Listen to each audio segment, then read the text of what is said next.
جی ناظرین، welcome back. ایک دفعہ پھر آپ کو خوش آمدید کہتے ہیں میٹرو ون نیوز کی رمضان المبارک خصوصی نشریات. آباد ہے رمضان. میں ہوں آپ کا میزبان ڈاکٹر بلند اقبال. میرے ساتھ موجود ہیں جو مہمان شخصیت جن کا تعلق تنظیمی بحالی کمیٹی متحدہ قومی موومنٹ پاکستان کے سربراہ ہیں جناب ڈاکٹر فاروق ستار. ڈاکٹر صاحب، بریک پہ جانے سے پہلے بات ہو رہی تھی کراچی کے حالات کو سدھارنے کے حوالے سے، اور خاص طور پہ وفاقی حکومت پاکستان تحریک انصاف کی جو یہ کلیم کرتی ہے کہ کراچی سے میجورٹی سیٹیں اس کے پاس ہیں، اسٹیک ہولڈر ہیں کراچی میں، جس کی وجہ سے ابتدا میں 162 ارب روپے اور بعد میں 1100 ارب روپے کے پیکج کا اعلان کیا گیا. فاروق بھائی، کیا 162 ارب روپے کراچی آیا؟ ابھی 1100 ارب روپے کو تو چھوڑ دیں، پہلے جو پہلا اناؤنسمنٹ جو ہوئی تھی اس میں جب 1100 ارب روپے کے پیکج کا اعلان ہو گیا نا، تو وہ 162 ارب تو کہیں پیچھے ہی چلا گیا. اس میں 50 فائر ٹینڈر کراچی کو مل گئے، جو کہ میرے زمانے میں میں نے اسی طرح 50 فائر ٹینڈر بغیر کسی پیکج کی دے دیے تھے کراچی کو. اچھا. K2 10 کروڑ گیلن اضافی یومیہ پانی دیا میں نے. K3 ہمارے دوسرے بلدیاتی میئر مصطفیٰ کمال 100 MGD 100 million gallon 10 crore gallon ہوا. ہاں 100 MGD 10 crore gallon. K2 K3 مصطفیٰ کمال کے زمانے میں بغیر ورلڈ بینک کی امداد سے مشرف صاحب نے دیے وہ پیسے، تو وہ آ گیا. اور 12 سال سے پھر ایک قطرہ پانی اضافی کراچی کو نہیں ملا، اور کراچی بالکل ایک پانی کے فسادات کے دھانے پہ کھڑا ہے. اور ایک چنگاری بس دکھانے کی دیر ہے اور ایک شعلہ بھڑکے گا، اور وہ پانی کے فسادات جو ہیں وہ لسانی فسادات میں تبدیل ہو جائیں گے. پھر 20 سالوں تک آپ کا یہ خواب شرمندہ تعبیر ہونے سے رہ جائے گا کہ تمام اکائیوں کو باہم شیر و شکر کرنا ہے، شیر و بکری ایک گھاٹ پانی پئیں. اس کا ایک ہی حل اور ایک طریقہ ہے، جنگی بنیادوں پر اب یہ 1100-1200 ارب 3 سال میں ملنے چاہیے. ملے کن ہاتھوں سے یہ خرچ ہوں گے، یہ سوال ہے، جس کی وجہ سے 162 ارب روپے دینے میں بھی لی تو لال ہوئی، اور اب یہ 1100 ارب دینے میں بھی 8 ماہ گزر گئے، اب تک نہیں آئے. تو وجہ کیا ہے کہ صوبائی حکومت کو دے تو اس پہ اعتبار نہیں، بلدیات کو دیں تو اس پہ بھروسہ نہیں. تو میں نے اس کا ایک حل ڈھونڈا ہے، 4 نکاتی تجویز دی. اس میں سے ایک تجویز ہے کہ یہ 25 رکنی کمیشن بنا دیں، کل جماعتی کل شعبہ جاتی، اور اس میں جوڈیشری کے کاروباری تمام لوگوں اور سیاستدان 5 پارٹیوں کے ایسی اچھی شہرت رکھنے والے سینئر، میں نام بھی لے سکتا ہوں لیکن میں نے کہا طویل ہو جائے، تو یہ بنا دیں اور اس کو اختیار دے دیں. 90% کرپشن فری یہ پیسہ لگ جائے گا، یہ 1100-1200 ارب. یہ بڑی خدمت ہوگی، جس میں K4 65 کروڑ گیلن پانی آپ کا آ جائے گا، کچرا اٹھانے کا جدید نظام، گٹر کی لائنیں اور ٹریٹمنٹ پلانٹ فکس ہو جائیں گے آپ کے، اور چوتھا سرکولر ٹرین جس کا منصوبہ ابھی بھی ردی کی ٹوکری میں، اور جاپان جائے کا آیا چلا گیا، قائم علی شاہ نے انہیں منہ نہیں لگایا. تو یہ سارا بیک گراؤنڈ. تو سر، آپ نہیں سمجھتے کہ وفاقی حکومت کو شاید سندھ حکومت پر زیادہ بھروسہ ہے ایز کمپیئر ٹو جو بلدیاتی حکومت متحدہ قومی موومنٹ پاکستان کی تھی؟ یہی وجہ ہے کہ آخری دن تک وہ حکومت کی مدت پوری ہونے کا انتظار کیا گیا، اور مدت پوری ہوتے ہی 1100 ارب روپے کے پیکج کا اعلان کر دیا گیا. وسیم اختر کے جانے کے بعد یا MQM کے میئر اور بلدیاتی نظام کے بعد آپ نے اعلان کیا، سارے بارشیں بھی بہت زیادہ ہوئیں. تو میرا یہ کہنا ہے کہ یہ 1100 ارب تو پہلی بات آپ کی سیاسی بصیرت کیا تھی؟ آپ نے اپنے منشور میں تو نہیں کہا تھا کہ ہم 400 ارب سالانہ دیں گے. یہ تو کراچی والوں نے کراچی نے ڈوب کر آپ کو مجبور کر دیا کہ پنڈی سے بھی لوگ آئے اور اسلام آباد سے بھی آئے، اور ان کا جیسے مسعود الزمان انکوائری کمیشن بشرا زیدی کے بعد بنا، تو یہ کمیشن بنا اور 1100 ارب ملے. اب ان کو یہ سجائی نہیں دے رہا 8 مہینے سے کون خرچ کرے، کیسے خرچ ہو، اور ترجیحات بھی غلط ہے. فاروق بھائی، میں نے ترجیحات بنائی ہے. میں نے کہا کہ 9 سال میں 65 کروڑ گیلن پانی نہیں، ہمیں 4 سال میں 65 کروڑ گیلن پانی چاہیے. اگر 9 سال میں 65 کروڑ آیا تو اس وقت شارٹیج 85 کروڑ. اب FW آف وابڈا کے تحت ہو رہا ہے نا سر. میں آپ سے جاننا چاہوں گا کہ آپ جو کہہ رہے ہیں کہ اعتبار نہیں تھا کہ کس پہ پیسے خرچ کیے تھے، اس کا حل ہے. آپ جب متحدہ قومی موومنٹ پاکستان کے کنوینر تھے اور وسیم اختر صاحب میئر کراچی تھے، آپ کو اعتبار تھا کہ وسیم اختر صحیح طریقے سے پیسے خرچ کر رہے ہیں KMC میں؟ چونکہ فیصلہ لندن سے علیحدگی سے پہلے ہو گیا تھا کہ وسیم اختری کو میئر بنایا جائے، تو میں نے اس کو تبدیل نہیں کیا، حالانکہ مجھ پہ ہر قسم کا دباؤ تھا. کیسا دباؤ تھا؟ پارٹی کے اندر سے بھی، جو کراچی کے بڑے نوٹیبل سٹیزنز ہوتے ہیں ان کی طرف سے بھی، کیا دباؤ تھا؟ اور ایک مخصوص حلقہ ہے اس کی کیا طرف دبا سے۔ ہوتا سر؟ ارے رمضان میں سچی سچی باتیں کرنی چاہیے میرے خیال دیکھیں میں کھلی کھلی باتیں نہ کروں، سچی باتیں تو کروں گا، شاید کچھ پردہ تو رہنے دوں گا، جھوٹ بولنے سے بہتر ہے کہ پردہ رہنے دیا جائے، سچی بات آپ بھی وہی بات کرتے ہیں پردے میں رہنے دو، پردہ نہ اٹھاؤ. نہیں، اس لیے کہ دیکھیں اس کا کوئی فائدہ نہیں ہے. ہاں. میں نے تو ہر مخالفت کے باوجود وسیم بھائی کو میئر بنا دیا اور رہنے دیا پارٹی کے اندر کی اور جو حالانکہ اس وقت آپ اختیار رکھتے تھے کہ شدید مخالفت کرتے تھے وہ سب نے مکمکا کر لیا وسیم بھائی سے، یا وسیم بھائی نے ان کے ساتھ مکمکا کر لیا اور مجھے الگ کر دیا. نہیں، بات درست ہے کہ پہلا آپ کا جھگڑا اسی بات پہ ہوا تھا. وہ کتنے معصوم تھے، کیا سے کیا ہو گئے دیکھتے دیکھتے. میں نے پتھر سے جن کو بنایا صنم وہ خدا ہو گئے دیکھتے. تو یہ انسانی زندگی میں ہوتا ہے، سچ کا خراج آپ کو ادا کرنا پڑتا ہے، سادگی کا، مصلحت پسندی کا خراج ادا کیا میں نے، لیکن میں اپنے اصول نظریے پہ قائم رہا اور الحمدللہ لوگوں کے دلوں میں جو عزت اور محبت ہے.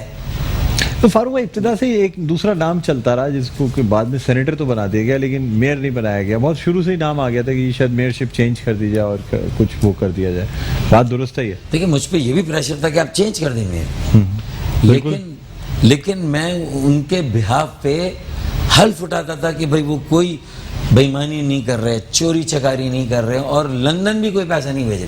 ایک الزام یہ بھی تھا میئر کراچی پہ، اچھا اتنا میں نے یہ الزام تھا کہیں سے، اور میں ان سے پوچھتا، وہ کہتے ہیں حلفیہ مجھے، تو میں ان کا حلف آگے بڑھا کے پیش کرتا تھا. انہی کا حلف آگے بڑھا تھا، خود تو حلف نہیں لیتے تھے نا. ظاہر ہے کہ بات تو یہ تھی نا کہ دیکھیں میں نہیں، میرا ان پہ اتنا اعتبار تھا، تو اب کس پہ پھر آدمی بھروسہ کرے. تو اعتبار ٹوٹا بہت بری طرح سے ٹوٹا. اور پھر بات سمجھ آئی کہ یہ یہاں پاکستان میں بھی سب کچھ ہو سکتا ہے اور اب ایم کیو میں بھی سب کچھ، ورنہ ہم اپنے آپ کو کہتے تھے ہم منفرد ہیں، ہم نے ایک نیا عمل بنایا ہے، ہم نے ایک مطلب جسے کہتے ہیں نا کہ ایک صاف شفاف سیاست، پڑھے لکھوں کی سیاست، ایک تہذیب یافتہ لوگوں کی سیاست کا ہم نے بنایا ہے. لیکن میرا بھی وہ آئیڈیل چکنا چور ہوا جب میرے ساتھ یہ ہوا. لیکن میں اکیلا تو کھڑا تھا نا اس کریڈینشل کے ساتھ، اپنی قبولیت، ایکسیپٹیبلٹی، پاپولیرٹی نہیں، ایکسیپٹیبلٹی، اپنی کریڈیبلٹی یعنی اعتبار.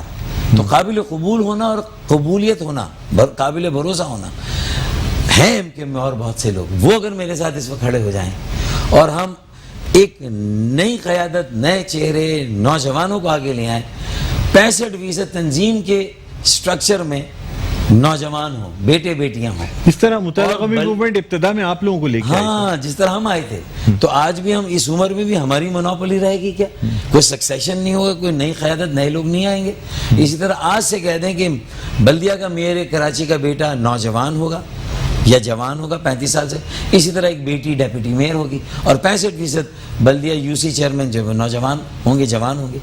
تو یہ آپ ان کو بھی ٹک ٹاک سے، پب جی سے، میم سے نکال کے اب گوگل کر رہے ہیں کہ پانی کے مسئلے کا حل کیا، کچرا کیسے اٹھے گا، اس کا نظام کیسے ہوگا. فاروق بھائی کے زمانے میں صاف تھا شہر، کچرا اٹھ جاتا تھا، مصطفیٰ کے زمانے تھا، لیکن بعد میں یہ حالت ہو گئی. تو لوگوں کا کنسرن تو ہے نا، پرابلم تو ہمیں یہ ساری چیزیں ٹھیک کر. ڈاکٹر خالد مقبول صدیقی سے تو آپ کا کوئی اختلاف نہیں رہا نا اس وقت بھی، یا اس وقت بھی آپ نہیں سمجھتے؟ دکھ ہوا، تکلیف تو ہوئی. آپ نے تو سمجھایا نا کہ یہ ہو سکتا ہے کہ ان کو بھی وہ نہیں، لیکن میرے خیال میں لبرٹی نہ مل سکے، لیکن اختلاف تو کوئی نہیں تھا، یا آپ کو مایوسی تو کوئی نہیں ہوئی؟ دیکھیں مجھے لبرٹی نہیں ملی تو میرا الگ ہو جانا اچھا تھا. اب انہیں اگر لبرٹی نہیں ملی تو ان کا بھی الگ ہو جانا، یا کم از کم خود کمانڈ کرنا. میں کہتا ہوں جو سربراہ ہو وہ کمانڈ کرے. تو اس وقت کیا دیکھتے ہیں کمانڈ کیسی ہے متحدہ قومی؟ ملٹیپل ہے، کئی سربراہ ہیں. اچھا ہاں ملٹیپل، ایک سربراہ نہیں ہے. ایک سربراہ نہیں. دیکھیں ایک گھر میں ایک ابو ہوتا ہے، باقی چاچے ہوتے ہیں اور تایا ابو ہوتا ہے. تو تایا ابو بن جائیں، چاچے بن جائیں، پر ابو ایک رہنے دیں. اچھا دیکھیں اس وقت کس کو آپ سمجھتے ہیں متحدہ قومی موومنٹ میں کہ جو ایک سربراہ کی حیثیت؟ نہیں، وہ تو ایک شراکت داری ہے، ایک کارپوریٹ کمپنی ہے جس میں سب ڈائریکٹر ہیں اور سب کا برابر کا شیئر ہے. پرائیویٹ لمیٹڈ ہے یا پبلک لمیٹڈ ہے؟ اب پبلک تھی لیکن آہستہ آہستہ پرائیویٹ لمیٹڈ میں. دیکھیں میری اپنی پارٹی آج بھی میں نے کوئی نئی پارٹی نہیں بنائی, میں ملک چھوڑ کر نہیں گیا, میں کسی اور جماعت میں نہیں گیا. مجھے پی ایم ایل این سے سب سے زیادہ, اس کے بعد پی ٹی آئی سے, اور اس کے بعد پیپلز پارٹی, تینوں سے آفر ہے ہر طرح کی. سر یہ متحدہ آپ کے نام پہ رجسٹرڈ نہیں تھی, لیکن وہ بھی اسی گیم کا حصہ تھا نا کہ میرے نام سے خالد بھائی کے نام پہ کر دی گئی. تو میں پھر بھی میں نے کہا ٹھیک ہے میں جاتا ہوں, میں الیکشن لڑا ان کے ساتھ, ہرائے جانے والے الیکشن لڑا, بتا کر لڑا کہ مجھے ہرا دیا جائے گا, میری سیٹیں نہیں نکلیں گی, مجھے پتا تھا پہلے سے, اور میں نے کہہ بھی دیا, اور میں نے کہا بہتر ہے مجھے بھی نہ لڑائیں.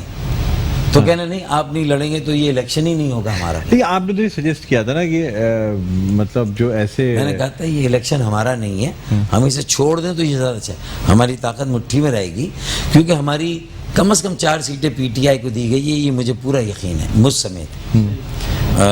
ایک خانزادہ صاحب کی تھی, ایک خواجہ سہیل منصور کی تھی, اور ایک صلاح الدین شیخ کی, اور ہو سکتا ہے عامر چشتی کی بھی سیٹ دی گئی ہو.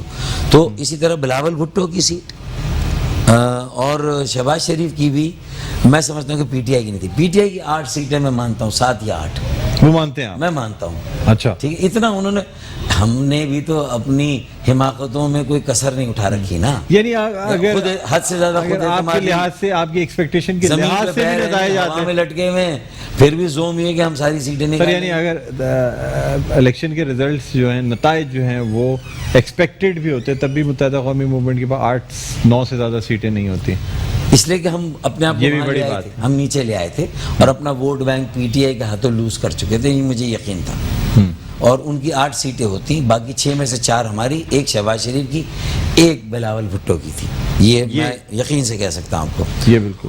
اسی لیے میں فی الحال اگلے انتخابات تک اس جھگڑے سے, اگر کراچی کی یہ ساری جماعتیں باہر آ جائیں اور پنڈی والے اور اسلام آباد والے ان جماعتوں کو مل کے سمجھائیں اور ایک قانون سازی ہو کہ یہ کمیشن بن جائے جو سینئر اچھی شہرت والے, دیکھیں ہر جماعت میں ہر آدمی اچھی شہرت والا نہیں ہے, لیکن ہر جماعت میں کچھ لوگ اچھی شہرت والے ہیں. زبیر ہیں, مفتاح اسماعیل ہیں, حافظ نعیم الرحمان ہیں, پھر آپ بریلوی مسلک جے یو اہل سنت سے کسی کو لے سکتے ہیں. اسی طرح پھر آپ جو ہیں وہ پی ایم ایل این سے میں نے کہہ دیا, اس کے بعد پیپلز پارٹی سے مرتضیٰ وہاب ہیں, فہیم الزماں ہیں, ناصر شاہ اچھا سیاستدان ہے, اس کو لے سکتے ہیں. پھر ان سب کو لے کے ایک کمیٹی بنا دیں, کمیشن بنا دیں, کمیشن پاورفل. اچھا. اور ان سے کہا جائے دیکھیں آپ 5 پارٹیاں ہیں, یہ جھگڑا چھوڑ دیں کہ نمبر 1 کون ہے اس وقت کراچی میں, آپ 5 کا ووٹ ہے کراچی, شیئر کر لیں, آپ 5 مل کے اون کر لیں, شیئر بھی نہیں, کراچی کو اون کر لیں, اس کے 1200 ارب کو اون کر لیں. آپ 5 جماعت کے ان افراد کے بارے میں یہ شہرت ہے کہ یہ اچھے لوگ ہیں, بہتر لوگ ہیں, کرپشن. اچھا فاروق, ایک چھوٹا سا وقفہ لینا چاہیں گے آپ سے, جاری رہے گی ناظرین. ایک وقفے کے لیے کہا جا رہا ہے, وقفے کے بعد دوبارہ جب آئیں گے تو فاروق بھائی سے مزید کچھ گفتگو کریں گے, کہیں نہ جائے گا. دیکھتے رہیے آباد رمضان. ناظرین ویلکم بیک, ایک دفعہ پھر آپ کو خوش آمدید کہتے ہیں. آباد رمضان میں میرے ساتھ موجود ہیں ڈاکٹر فاروق ستار. ہم ان سے بات کر رہے ہیں کراچی کے حوالے سے, جو کہ ایک بہت اہم مسئلہ ہے ہمارے ملک کا, اور ہمارے شہر کا مسئلہ جو ہے نا, آپ یہ سمجھ لیں کہ اگر کراچی خوشحال ہوگا تو یہ ملک خوشحال ہوگا, اگر کراچی خوشحال نہیں ہوگا تو اس ملک کی خوشحالی بھی بہت مشکل ہو جائے گی. فاروق ستار صاحب ہمارے ساتھ موجود ہیں. فاروق بھائی مجھے بتائیے گا سر کہ کراچی کی ریپریزنٹیشن اگر ہم 1985 جب سے آپ ذکر کر رہے ہیں, 85-88 یا اس کے بعد سے دیکھیں تو 2018 سے پہلے تک اس کی ریپریزنٹیشن جو ہے میجورٹی متحدہ قومی موومنٹ پاکستان کے پاس رہی. سر متحدہ قومی موومنٹ پاکستان سے جب سوال کیا جاتا ہے کراچی کی اس حالت زار کا, تو وہ یہ کہتے ہیں کہ جی یہ جو لوگ متحدہ قومی موومنٹ پاکستان سے الگ ہوئے یہ بعد میں پچھتائیں گے, انہوں نے غلط کیا, اگر یہ ساتھ رہتے متحدہ قومی موومنٹ پاکستان ایک جماعت رہتی تو آج یہ حال نہ ہوتا, نہ پارٹی کا اور نہ ہی کراچی کا. کیا یہ بات درست ہے؟ کچھ نے تو متحدہ کو خود چھوڑا, ٹھیک ہے نا, اور کچھ کو متحدہ سے شاید اپنے گروہی یا ذاتی مفادات کی خاطر انہیں ہٹایا گیا. گروہی اور ذاتی کوئی بہت اجتماعی مفاد ہو وہ ایک الگ قصہ ہے. تو اس لیے آپ کے سوال کا جواب ہاں یا نہ میں تو نہیں بنے گا کہ کارٹ بلانچ ہم سارا جو ہے وہ ایک طرف کہہ دیں کہ جو نکلے یا نکالے گئے سارا قصور ان کا تھا یا جو الگ ہوئے.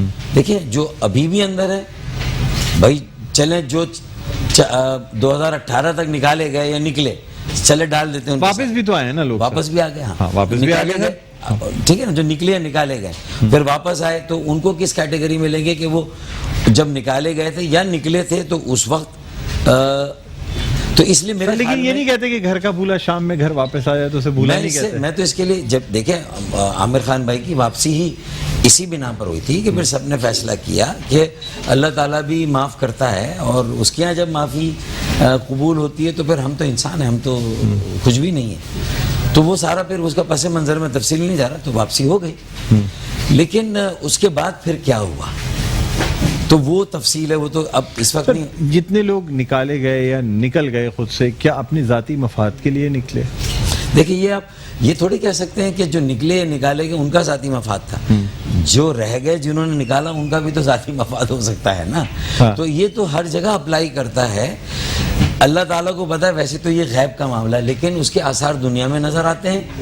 کہ بھائی سوچتا ہوں کہ وہ کیا سے کیا ہو گئے, ہاں کتنے معصوم, تو کیا سے کیا ہو گئے میں صرف رویے کی معصومیت کا ختم ہونا نہیں ہے, رویے میں جو باہمی عزت اور احترام کا ختم ہونا نہیں ہے, بلکہ آپ کے اسباب جو ہے نا اس میں اگر کئی گنا اضافہ ہو رہا ہے اور لوگ دیکھ بھی رہے ہیں بہت ساری باتیں, تو وہ بھی تو مزید گروپس دیکھ رہے ہیں متحدہ میں. نہیں, مجھے لگتا ہے کہ جنہوں نے چھوڑنا ہے, جو آخری کھیپ جا رہی ہے یہ, جو پیپلز پارٹی کو بھی جوائن کر رہے ہیں, اس کے بعد مجھے یقین ہے کہ ایک مضبوط اور مستحکم نظریاتی متحدہ, جو اس کی اصل اساس تھی کہ عام لوگوں کے ساتھ جس کا ایک تعلق تھا, جو عام لوگوں کی جماعت تھی, مڈل کلاس کی, پڑھے لکھوں کی اور نوجوانوں کی. میرا نیریٹو متحدہ کا جسم میرے پاس نہیں, اس کی روح, سوچ و فکر اور نظریہ میرے پاس ہے. بس جس دن یہ جسم مل گیا اس میں اس روح کو فٹ کرنا ہے انشاءاللہ. پھر آپ حصہ ہوں گے اس متحدہ کا. میں نے کہا نا, جس دن یہ جسم مل گیا اس میں اس روح کو فٹ کریں گے, نظریے کو کریں گے. اللہ نہ کرے یہی جسم نہ ملا تو کوئی ایسا ہی جسم بنا دیں گے. ایم کیو ایم نظریاتی ایک نام ہے, میں مثال دے رہا ہوں, میں کوئی فیصلہ نہیں بتا رہا, لیکن میں نہیں چاہتا مزید گروہ نہیں دیکھتا. میں نہیں چاہتا وہ, اسی لیے کہ میں کوئی گروہ نہیں چاہتا, میں اپنے آپ کو بھی گروہ نہیں کرنا. میں آج بھی اسی ایم کیو ایم کو بچانا اور اس کو اصل ایم کیو ایم بنانا چاہتا ہوں جو یہ تھی, تاکہ ہم نے اپنی زندگی گزار لی, اب جو نئے آنے والے ہیں ان کے لیے کوئی چانس اور موقع رہے. NA 249 میں کیا دیکھ رہے ہیں؟ بڑا اوپن فیلڈ ہے, کیونکہ ویسے بھی کراچی میں ایک خلا ہے, یہ نہیں پتا کہ یہ کراچی کس طرف جائے گا, اور یہ پہلا ان کو آپشن ملا کہ بتاؤ کس کے ناراض سب سے. وہ مصطفیٰ کمال صاحب کیا یقین کے ساتھ الیکشن لڑ رہے ہیں کہ جیت جائیں گے؟ دیکھیں سر, پارٹی کا سربراہ ہو کے, دیکھیں مصطفیٰ کمال کے لیے میک اور بریک والا الیکشن ہے. اتنا بڑا رسک نہیں لینا چاہیے, میرا مشورہ ہے. لیکن آپ ہوتے تو الیکشن لڑتے؟ میں نہیں لیتا, مجھے بھی کہا بہت سے لوگوں نے, اور ڈنکے کی اس چوٹ پہ ہم بھی بڑا بھرپور مقابلہ کرتے. برادریاں, میمن برادری, ترک, عرب, پٹنی, جوناگڑھی, یہ تو میرا سارا فولڈ ہے. جو ایم کیو ایم کا وہاں اصل ووٹ بینک ہے وہ تو آسانی سے میرا ووٹ بینک بنتا, لیکن میں نے اس آپشن کو ترک کیا کیونکہ مجھے ابھی اپنی بیس بنانی ہے, لوگوں کو دوبارہ اپنے پیروں پہ کھڑا کرنا ہے. تو اسٹیٹس مین وہ ہے جو 20 سال 50 سال 100 سال بعد کی بھی پالیسی سوچیں, میچورٹی کا مظاہرہ کریں. ایک الیکشن پہ سارا تکیہ کرنا اور سارا انڈے ایک ہی باسکٹ میں ڈال دینا, یہ کوئی سیاسی پختگی نہیں ہے. لیکن پارٹی کے سربراہ ہو کے ضروری تو نہیں آدمی الیکشن نہ لڑے, لڑ تو سکتا ہے سر. نہیں, لڑنے پر کوئی تو ایک ہی شخص نے سے الیکشن نہیں لڑے, لیکن باقی تو لوگ لڑتے رہے. نہیں ہے, کسی اور کو بھی لڑا سکتے تھے کہ لڑانا ہی تھا. نہیں, پارٹی سربراہ کو الیکشن لڑنے چاہیے یا نہیں؟ لڑنے چاہیے, کیوں نہیں لڑنے چاہیے, میں اس سے وہ نہیں انکاری, لیکن اگر بہت الیکشن لڑ لی ہوں تو اگر نہ لڑے تو کوئی حرج نہیں. اچھا, ہاں میرا یہ کہنا ہے, مطلب اس پہ کوئی پابندی نہیں. کس کو دیکھ رہے ہیں سر 249؟ لیکن نئے لوگوں کو اب زیادہ لانا ہے. ہاں, 249 میں کس کو آپ دیکھ رہے ہیں کامیابی کے قریب؟ دیکھیں, میری نظر میں تو مقابلہ اب بھی پی ٹی آئی اور پی ایم ایل این کے درمیان ہی ہوگا, جیسے کہ 2018 میں ہوا تھا. بس میں اتنا کہہ سکتا ہوں, اس سے زیادہ وہ پھر آپ کسی ماموں کو بٹھا دیں, وہ شاید ستاروں کا حال صحیح دیکھ کے بتا دیں کہ ستارے کیسے چل رہے ہیں. ٹھیک, باقی میں نے کہہ دیا, ایون مصطفیٰ کی الیکشن لڑنے پر بھی کہہ دیا, میں نے کیا کہہ سکتا تھا, میں نے کہہ دیا. ٹھیک ہے. فاروق بھائی, کوئی پیغام جو رمضان المبارک کے حوالے سے دینا چاہیں آپ کراچی کے عوام کو, پاکستان کے تمام لوگوں کو جو یہ ٹرانسمیشن یا پاکستان سے باہر یہ ٹرانسمیشن دیکھ رہے ہیں؟ مایوسی گناہ ہے, اور ہمارے مذہب میں اسے ایک بڑا گناہ قرار دیا گیا ہے. تو بس رمضان کا مہینہ ہے اور ہماری سیاست، معیشت اور معاشرت، ان میں ہمیں ہمیں ضرورت یہ ہے کہ ہم نوجوانوں کو آگے لائیں اور ان کے حوالے کریں. میرے خیال میں کچھ ہمارے علماء بھی کچھ نوجوان علماء کو آگے لائیں گے تو اس سے بھی بڑا فرق پڑے گا. جوانوں کو پیروں کا استاد کر جو کہا جاتا ہے، مطلب دیکھیں وہ کہتے ہیں child is the father of man. ہاں، تو آپ بھروسہ کریں اپنے بچوں پہ. انہی بچوں نے تو قائد اعظم کے ساتھ مل کے پاکستان بنایا علی گڑھ سے جب باہر نکلے. بس کچھ دیر کی خاموشی ہے، بہت بہت شکریہ. پھر شور آئے گا، پھر شور آئے گا. باقی سب کا وقت آیا ہے. ہاں، کراچی والوں کا دور آئے گا. دور آئے گا. یہ خاموشی کبھی کبھی طوفان کا پیش خیمہ بھی کہی جاتی ہے. یہ خاموشی طوفان کی نوید نہیں ہے، یہ خوشی کی نوید ہے. وَلَسَوْفَ يُؤْتِيكَ رَبُّكَ فَتَرْضَىٰ. اور تمہارا رب تمہیں بہت جلد بہت ساری خوشیاں دے گا. سبحان اللہ، سبحان اللہ. بہت خوبصورت بات آپ نے کی فاروق بھائی، بہت بہت شکریہ تشریف لائے. سر یہ مختلف گفٹ ہیمپرز ہیں جو کہ آپ کے ساتھ جائیں گے. یہ این ایکس کا گفٹ ہیمپر ہے سر، یہ بھی آپ کے ساتھ جائے گا. نیلسن پینٹ کا، یہ سر میں آپ کو سب دیتا جاؤں گا سر. یہ بھی ساتھ جائے گا. یہ ایڈور کی جانب سے گفٹ ہیمپر دیا جا رہا ہے سر، یہ بھی آپ کے ساتھ جائے گا. ملکہ مسالے کا گفٹ ہیمپر ہے سر، یہ بھی آپ کے ساتھ جائے گا. اور ساتھ ساتھ مزیدار حلیم کا یہ گفٹ ہیمپر، یہ بھی آپ کے ساتھ جائے گا. آپ تشریف رکھیں. ان سب کا بھی بہت شکریہ. ٹھیک ہے ٹھیک ہے ٹھیک ہے. آپ تشریف رکھیں فاروق بھائی، تشریف رکھیں. یہ سب آپ کے ساتھ. اور اب آپ سے اجازت بھی چاہیں گے، اور ساتھ ساتھ شکیل مدنی صاحب ہمارے ساتھ موجود ہیں.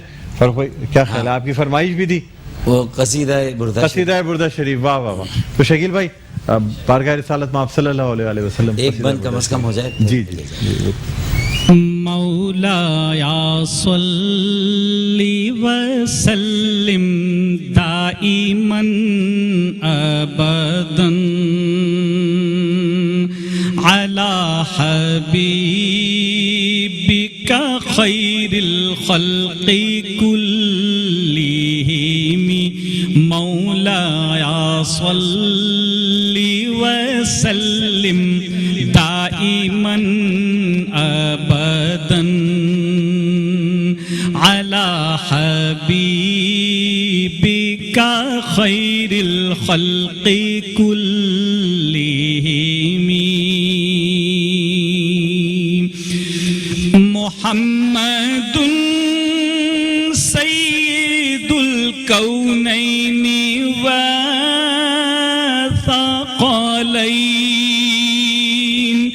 محمد سید الکونین والثقلین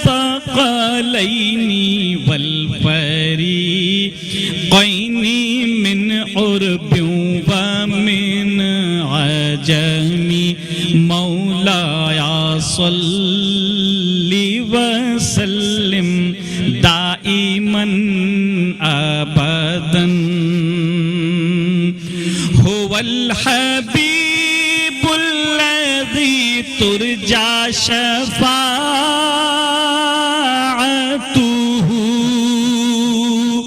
هو الحبیب الذی ترجى شفاعته لكل حول من الأحوال مقتحم. مولایا صلی وسلم دائما ابدا. This segment is brought to you by Cola flavored milk, very healthy, very yum.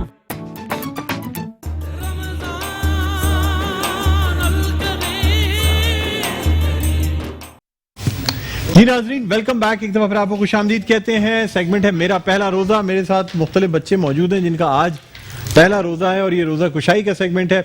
مختلف اسپانسرز ہمارے ساتھ موجود ہیں. بٹر بریڈ ہے، دل پسند کی جانب سے افطاری کا اہتمام کیا گیا ہے. پاکولا کی جانب سے پاکولا فلیورڈ ملک جو ہے وہ بھی ہمارے اسپانسرز میں شامل ہے اس سیگمنٹ کو اسپانسر کرنے میں.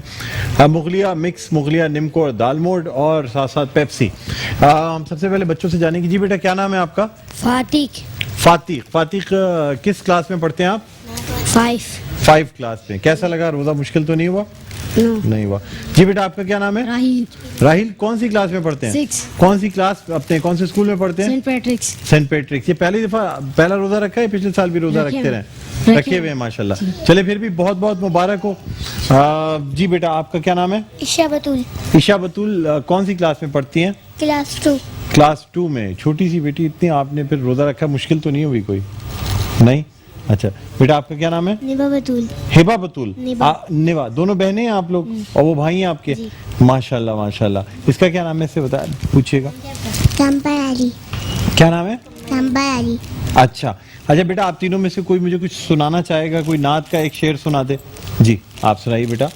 یا نبی یا نبی یا نبی نظر کرم فرمانا، اے حسنین کے نا اے حسنین کے نا سج گئی ہے میلاد کی محفل، پیارا خوب نظارہ کیا ہے خوب نظارہ، خیف و مستی میں ڈوبا ہے دیکھو عالم سارا، گونج رہی ہے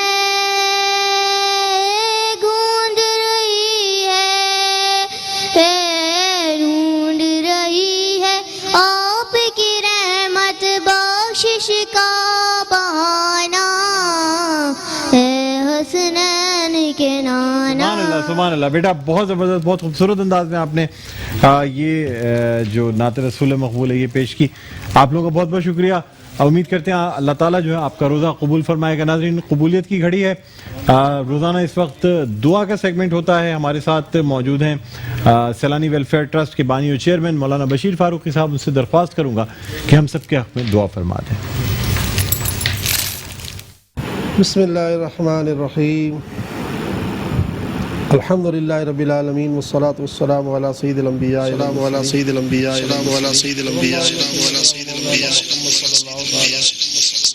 وآلہ وسلم ما هو اہل.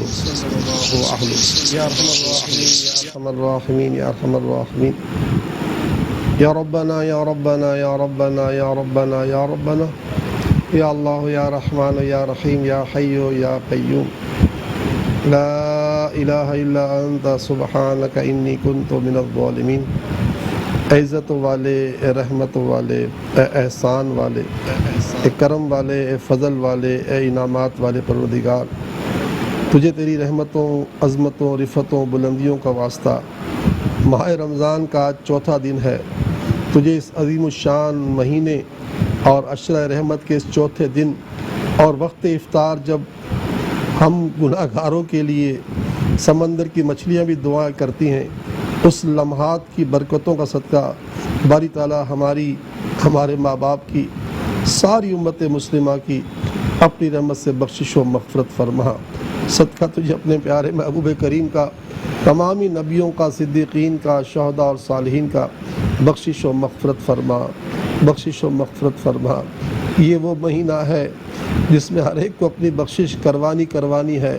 یا اللہ تو ہماری بے حساب مغفرت فرما دے، ہمارے ماں باپ کے، پوری امت کے گناہ بھی معاف کر دے، عذاب قبر سے بھی بچا لے، دوزخ کی آگ سے بچا لے. بتقاضائے بشریت ہم سے جتنے گناہ ہو گئے، ہم سب تیری بارگاہ میں تیرے بندے، تیری بندیاں حاضر ہیں اور اپنے گناہوں کی معافی مانگتے ہیں، توبہ کرتے ہیں کہ اللہ ہماری توبہ سچی ہو جائے. ہمیں، ہمارے بچوں کو، پوری امت کو اپنے ہدایت یافتہ بندوں جیسی ہدایت دے، اپنے عافیت یافتہ بندوں جیسی عافیت دے. جن بندوں کے کام تو نے اپنے ذمہ کرم میں لے رکھے ہیں، ان بندوں کا صدقہ ہمارے سارے کام اپنے ذمہ کرم میں لے لے. ہمارے حالات کی بھی اصلاح فرما، ہمارے باہمی تعلقات بھی اچھے کر دے، ہمارے اندر الفت اور محبت بھی پیدا فرما دے. اپنی رحمت کاملہ سے ہمارے بیماروں کو اچھا کر دے. کرونا وائرس کی وبا کا مکمل خاتمہ فرما دے. کرونا وائرس سے ہماری جان چھڑا دے، کرونا وائرس سے ہماری جان چھڑا دے، اور اس کی وجہ سے جو لاک ڈاؤن ہے، اس لاک ڈاؤن کی آفت سے بھی ہماری جان چھڑا دے. جو لاپتہ ہیں ان کا پتہ دے، جو بے قصور قید میں پڑے ان کو رہائی دے.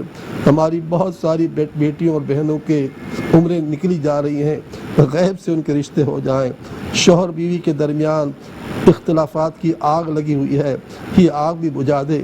یہ وقت دعا کی قبولیت کا ہے، بس تو ہماری دعائیں قبول فرما، ہماری التجائیں قبول فرما، ہماری درخواست قبول فرما، ہماری فریاد قبول فرما، اور ہمیں اپنی بارگاہ میں خاص افطار اور سحر کے وقت دعائیں کرنے کا بھرپور موقع عطا فرما۔ بس ہماری مدد فرما، ہماری مدد فرما۔ یہ پاکستان رمضان میں ہی آزادی حاصل کر چکا تھا، یہ رمضان میں ہی آزاد ہوا ہے پاکستان۔ یا اللہ آج اس کی آزادی کو تقریباً 7.5 دہائیاں گزر چکی۔ یا اللہ اس پاکستان کو امن کا گہوارہ بنا، امن کا گہوارہ بنا، امن کا گہوارہ بنا، اور ہر پاکستانی کو دوسرے پاکستانی کا خیر خواہ بنا۔ آمین۔ وصلی اللہ تعالی علی خیر خلقہ محمد وعلی آلہ وصحبہ اجمعین برحمتک یا ارحم الراحمین۔ لا الہ الا اللہ محمد رسول اللہ صلی اللہ علیہ وسلم۔ آمین ثم آمین۔ ناظرین، اب سے کچھ ہی دیر میں کراچی اور اس کے مضافات میں افطار اور اذان مغرب کا وقت ہوا چاہتا ہے۔ یہاں ایک چھوٹا سا وقفہ لیں گے، وقفے کے بعد آپ کی خدمت میں حاضر ہوتے ہیں۔